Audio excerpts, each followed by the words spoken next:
Students, आज हम लोग stack type of data structure का डिस्कशन करेंगे। यहाँ पर आप जानते हैं एरे पढ़ चुका है आपने, और स्टैक भी एक टाइप्स ऑफ डेटा स्ट्रक्चर है, ठीक है। और हमने जब डेटा स्ट्रक्चर का क्लासिफिकेशन बताया था तो उसमें दो टाइप्स के क्लासिफिकेशन की बात की गई थी, एक लीनियर टाइप और दूसरा नॉन लीनियर। तो आज हम लोग linear type of data structure में stack type of data structure का डिस्कशन करने जा रहे हैं।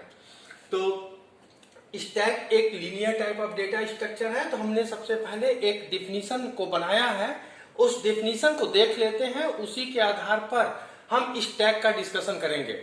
आप एरे पढ़ चुके हैं तो स्टैक बहुत मुश्किल नहीं होना चाहिए। तो stack is a linear type of data structure. It is work on LIFO principle. LIFO का मतलब लास्ट इन फर्स्ट आउट। अभी हम डायग्राम के थ्रू इसको एक्सप्लेनेशन करेंगे, लेकिन लीफो का मतलब लास्ट इन फर्स्ट आउट। एक ऐसा हमने स्ट्रक्चर बनाया है डेटा का जो उस एरे में या उस स्ट्रक्चर में जो सबसे आखिर में आएगा, अगर हमें उसे डिलीट करना होगा किसी भी एलिमेंट को, तो जो सबसे लास्ट में एलिमेंट आया है वही सबसे पहले डिलीट अगर होता है तो हम कहेंगे ये लीफो प्रिंसिपल पे काम कर रहा है। और लीफो प्रिंसिपल पे जो डेटा काम करता है, यानी जो स्ट्रक्चर काम करता है, उसको हम stack type of data structure कहते हैं। There are two basic operation performed. There are two basic operation performed in stack. Stack में कुल दो बेसिक ऑपरेशन परफॉर्म होते हैं। One is a push and second one is a pop. अब कह रहा है कि what do you mean by push? Push मतलब inserting the element into, क्योंकि आपके लिए दो नए शब्द आ गए हैं, push and pop। और आप डेटा स्ट्रक्चर में ऑपरेशंस को जानते हैं, inserting, deleting, searching, traversing and sorting.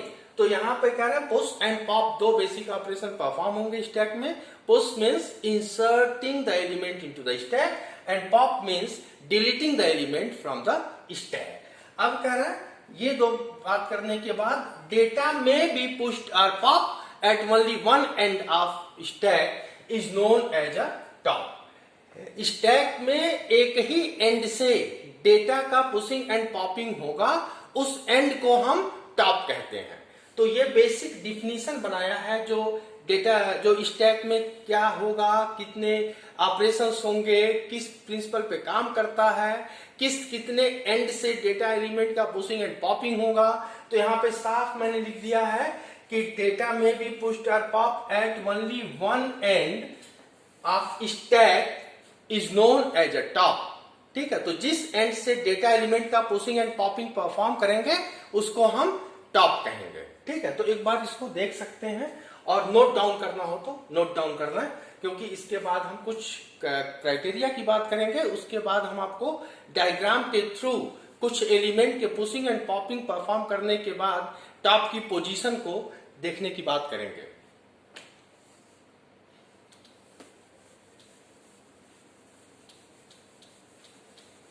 तो बहुत आसान है ये चैप्टर, इसको समझ में आ जाएगा क्योंकि आपने एरे पढ़ा है और एरे के ही अकॉर्डिंग ये चलता है।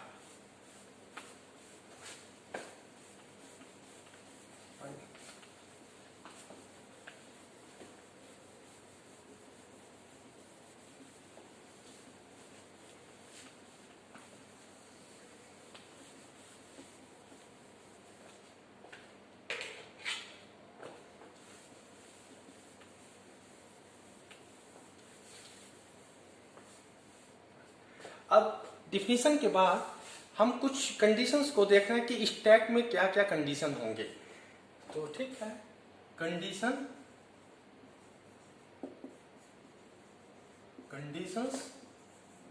Of stack. तो पहला कह रहा है कि स्टैक में अगर डेटा एलिमेंट पुश्ड होंगे, हमने कहा कि पुशिंग एंड पॉपिंग सिर्फ एक ही एंड से होगा, उस एंड को हम टॉप कहेंगे। ठीक है, if push data into stack then top क्या हो जाएगा, एक इंक्रीज कर जाएगा, top equals to top plus one, top equals to top plus one. Fine. अब दूसरा कंडीशन कह रहे हैं कि if pop the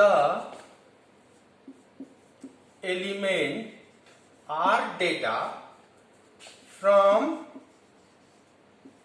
stack, then top equals to top minus 1। तो जब हम डेटा एलिमेंट को इंसर्ट करेंगे स्टैक में तो top will increase by plus one, that means top equal to top plus one.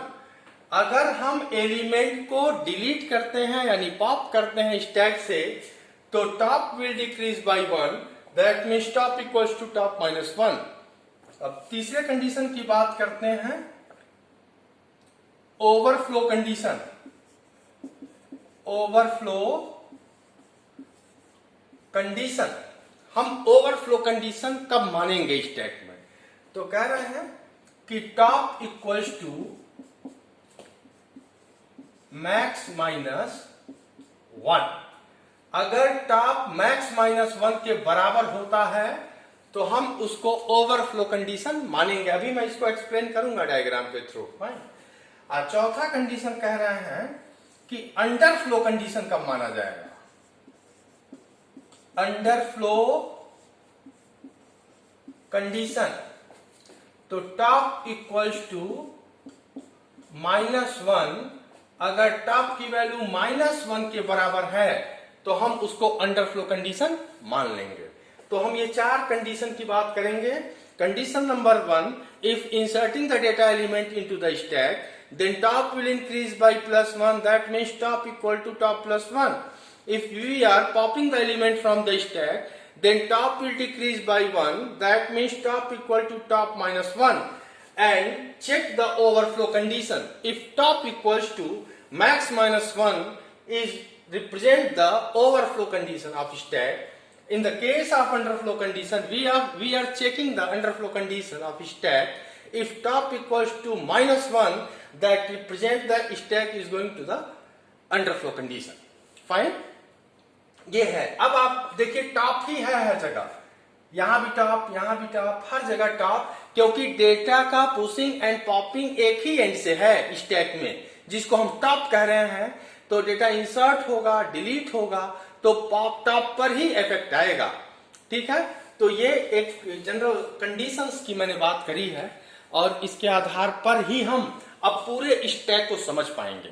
अगर इतना आप जानते हैं तो हम स्टैक के एक्सप्लेनेशन को करना आसान हो जाएगा। ठीक, स्टैक का एक्सप्लेनेशन आसान हो जाएगा। तो इसको नोट डाउन आप कर सकते हैं, क्योंकि इन्हीं पर हम ऑपरेशन परफॉर्म करेंगे और टॉप कैसे क्या होगा, किस तरह नहीं होगा, ये देखने की बात है।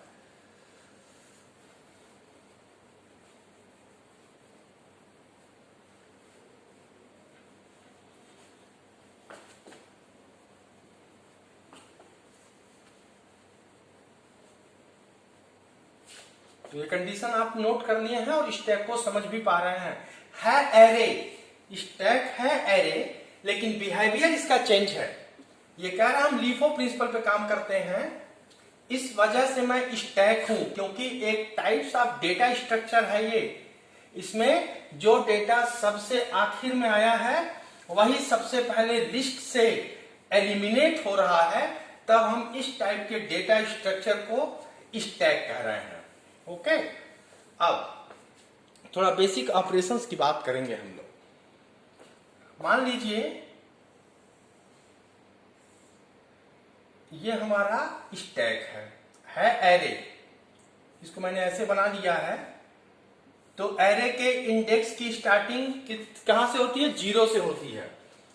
तो 0, 1, 2, 3, 4 एंड 5, कुल 6 एलिमेंट रखने के लिए एक एरे का डिक्लेरेशन किया है, जिसके लोअर बाउंड 0 है और अपर बाउंड 5 है। यानी इसमें कुल 6 एलिमेंट हम रख सकते हैं। तो हम इसको क्या कर रहे हैं, array, but work on LIFO principle, so this array is known as a stack.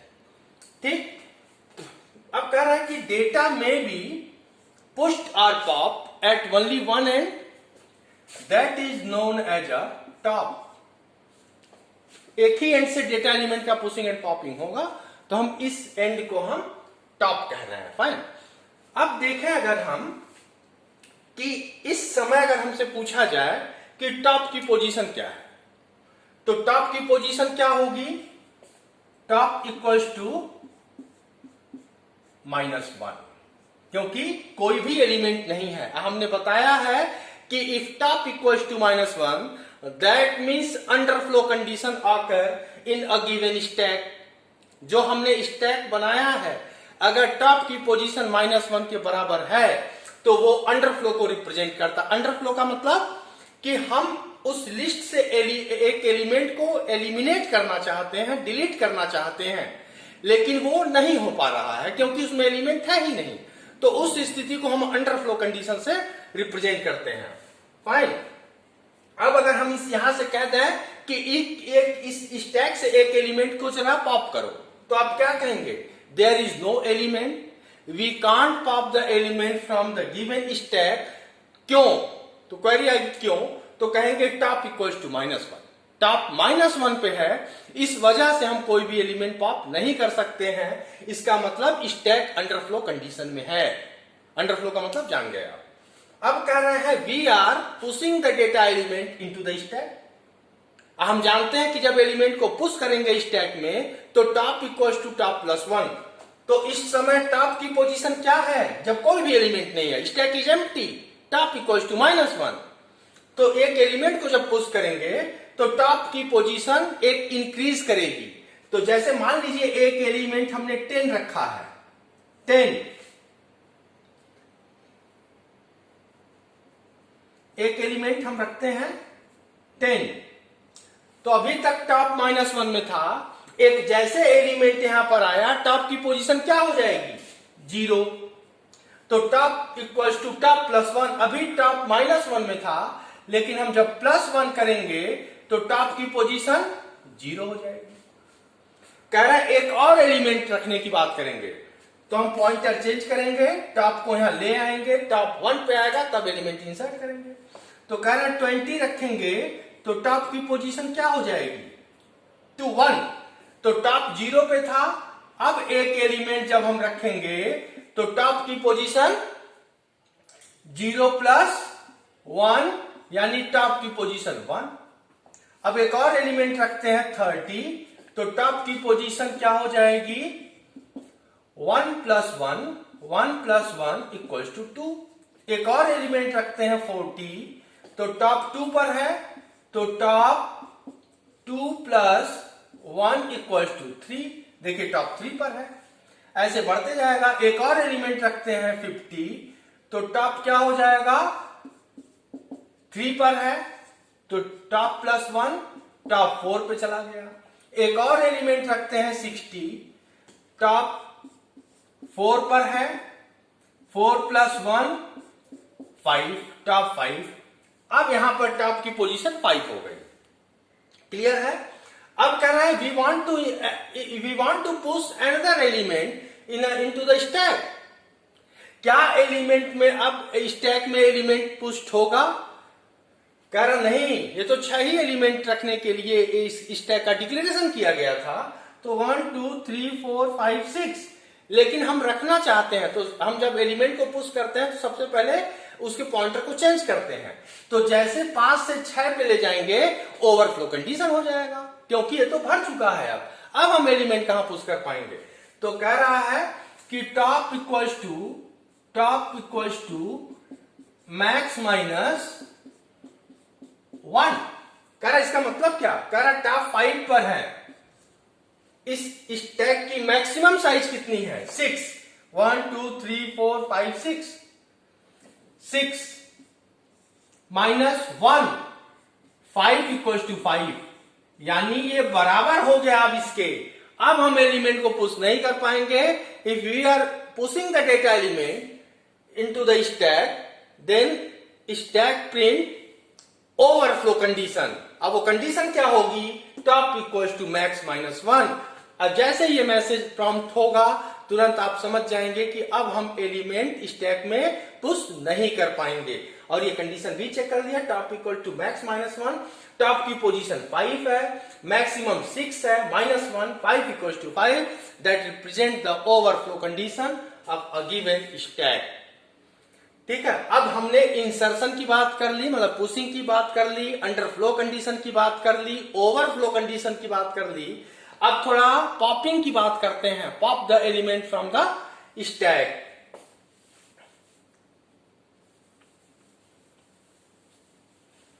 बहुत सिंपल है ये टॉपिक, इसको आप अगर देखें, अब हम बस इतना कहते हैं कि pop the element from the stack. हम ये नहीं कह रहे कौन सा एलिमेंट, क्योंकि एक ही एंड से एलिमेंट की पुशिंग पॉपिंग हो रही है, लीफो प्रिंसिपल पे काम कर रहा है, तो जो सबसे आखिर में एलिमेंट आया है वही सबसे पहले इस लिस्ट से एलिमिनेट होगा। तो हमें यह बताने की जरूरत नहीं है कि कौन सा एलिमेंट मैं पॉप करूं।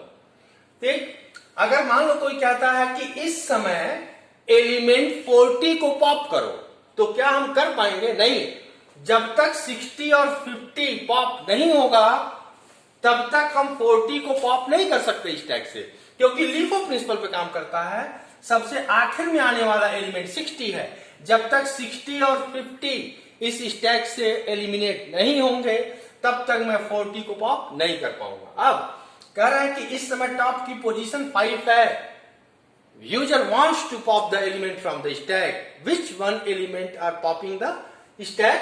60, बिकॉज सबसे आखिर में आने वाला एलिमेंट 60 है। तो कह रहा क्या होगा, जैसे मान लो 60 हटा तो टॉप 5 पे था, तो top equals to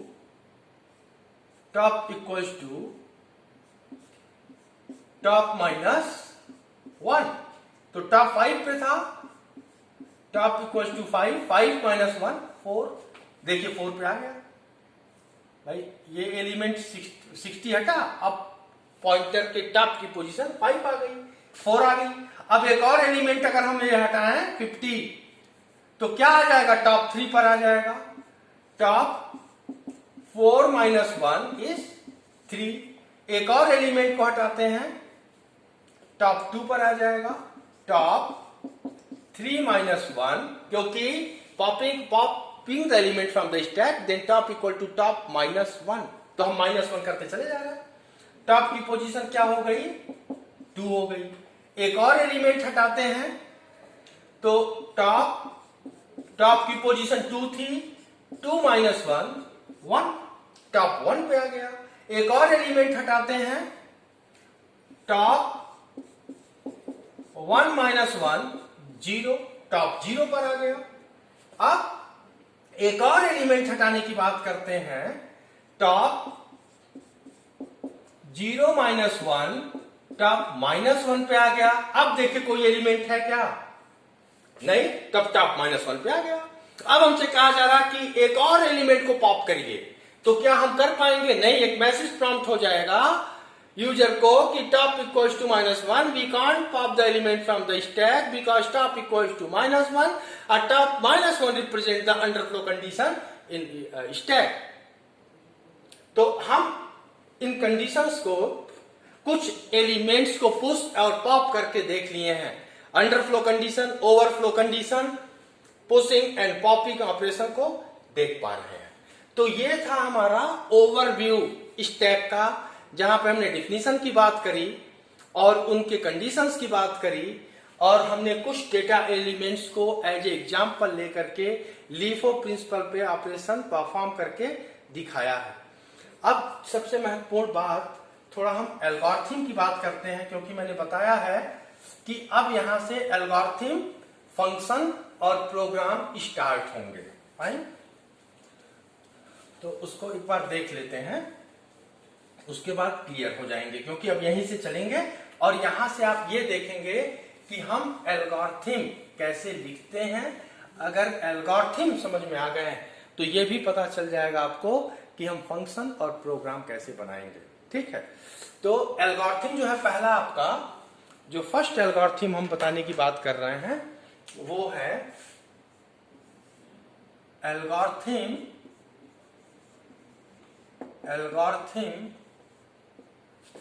for pushed element into stack. एक ऐसा एल्गोरिथम जो स्टैक में एलिमेंट को पुश करता है, ठीक है। और जब एल्गोरिथम हम लिखते हैं तो जनरलाइज्ड फॉर्म में लिखते हैं, जिसमें सभी ऑपरेशन, सभी कंडीशन आए, और ये एल्गोरिथम पॉप के लिए नहीं है, only push the element into the stack, ठीक। तो यहां पे बहुत समझने की जरूरत है। तो स्टेप नंबर 0.1 एल्गोरिथम को डिफिनीशन को आप जानते हैं कि algorithm is a well defined list of steps for solving any particular problem, always right in own words. हम अपने वर्ड्स में उसको, लाइक इंग्लिश फ्रेजेस, उसमें हम स्टेप बाय स्टेप अगर लिखते हैं और वो पर्टिकुलर पुश ऑपरेशन को परफॉर्म कर जाता है तो वो एल्गोरिथम कहलाएगा। और बताया मैंने कि एल्गोरिथम जब लिखते हैं तो सभी कंडीशन, सभी सिनारियो उसमें आने चाहिए, मतलब जो हम पुश ऑपरेशन के लिए नेसेसरी कंडीशन है वो, ठीक है। तो कह रहे हैं point step number 1, initialise stack S. एक एस नाम का स्टैक इनिशियलाइज मैंने किया, ठीक है। स्टेप नंबर 2 कह रहा है कि हम उस स्टैक में पुश ऑपरेशन परफॉर्म करना चाहते हैं, इस स्टैक में पुश ऑपरेशन परफॉर्म करना चाहते हैं। लेकिन जब मैं पुश करने जा रहा हूं तो क्या कोई कंडीशन ऐसा आ सकता है कि बिना एलिमेंट को पुश किए बाहर हो जाए? बिल्कुल हो सकता है। जब हमको स्टैक दिया जाए वो स्टैक ओवरफ्लो कंडीशन में हो। जब ओवरफ्लो कंडीशन में स्टैक होगा तो क्या एलिमेंट पुश कर पाएंगे?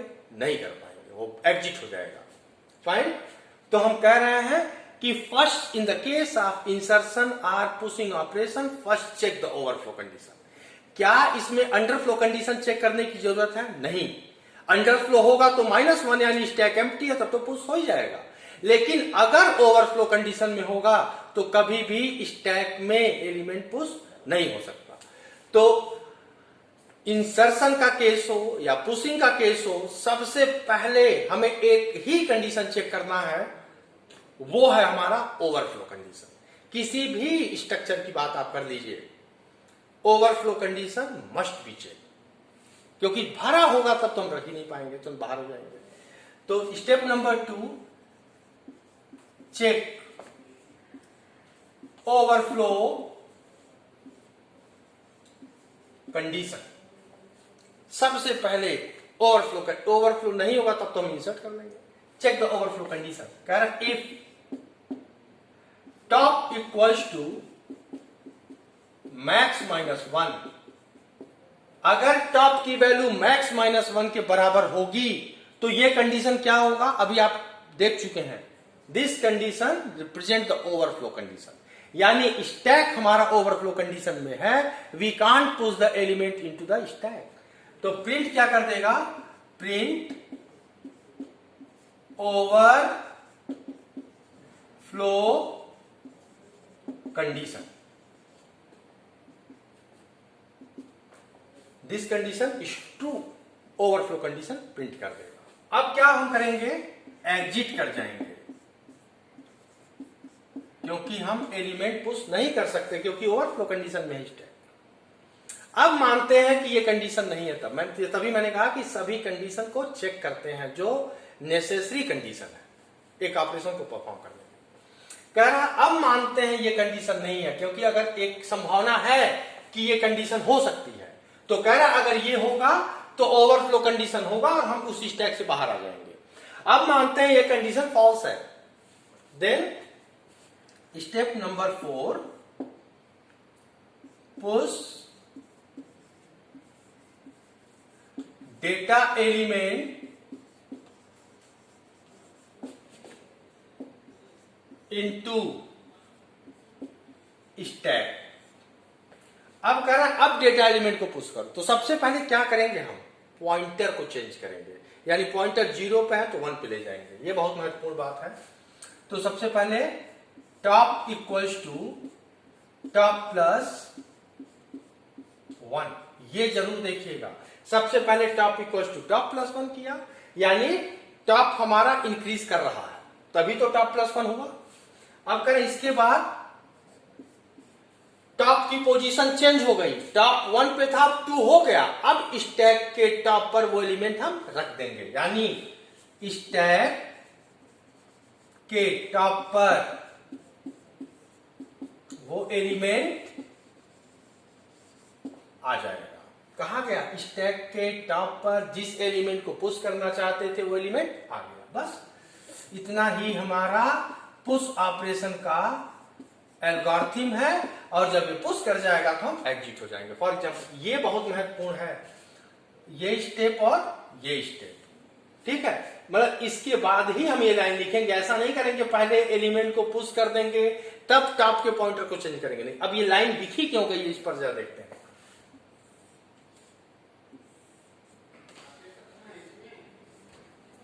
ठीक है,